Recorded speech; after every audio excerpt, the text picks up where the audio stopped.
जय माता दी, जय शमशान भैरव। स्वागत है आप सभी का विज्ञान भैरव तंत्र की श्रृंखला में।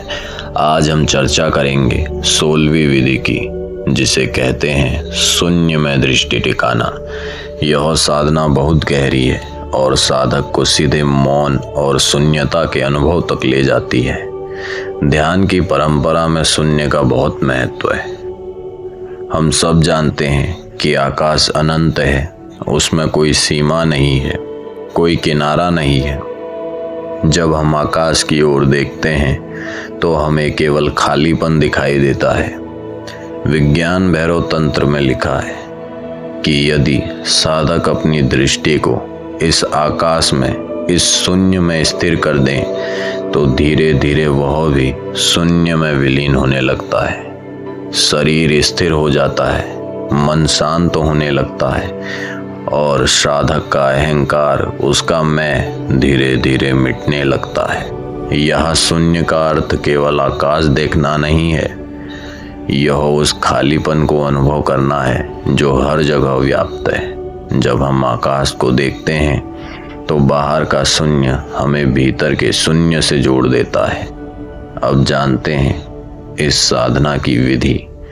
एक शांत जगह चुनें, बैठ जाएं स्थिर होकर, आंखें खोलकर आकाश की ओर देखें।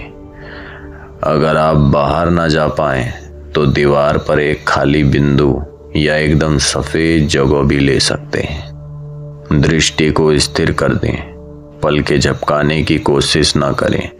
धीरे धीरे आंखें और दृष्टि दोनों स्थिर होने लगेगी। जैसे जैसे आप इस दृष्टि में ठहरते हैं, आप पाएंगे कि विचार धीमे होने लगे हैं, मन खाली हो रहा है, भीतर एक नई शांति जन्म ले रही है। एक क्षण ऐसा लगेगा जब देखने वाला भी गायब हो जाएगा। साधक और शून्य दोनों एक हो जाएंगे।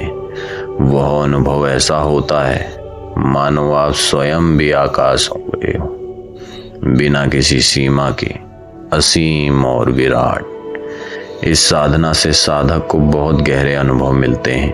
पहला, विचारों का शोर शांत होता है। दूसरा, साधक भीतर और बाहर के भेद को खो देता है। तीसरा अनुभव, उसे यह अनुभव होता है कि वह स्वयं कोई सीमित व्यक्ति नहीं है, बल्कि वह अनंत शून्य है। जब साधक एक अवस्था में पहुंचता है तो उसका अहंकार विलीन हो जाता है।